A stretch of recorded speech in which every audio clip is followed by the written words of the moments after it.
زندگیشون حتی از فرزند پروریشون چی میخوان. بسیار عالی. این که میدونیم از زندگی چی میخوایم به خودمون یه کنیم و به این بخش از سیمای خانواده و برگردیم با ادامه گفتگو در خدمت شما هستیم.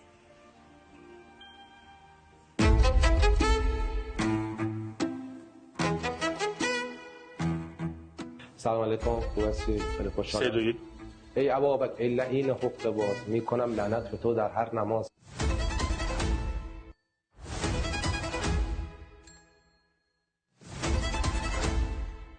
اگه به خودتون نگاه کنید خودتون رو چطور توصیف میکنید؟ من خودمو یه آدمی که دنبال مسئله علمی که تو ذهنش باشه کنجکاو و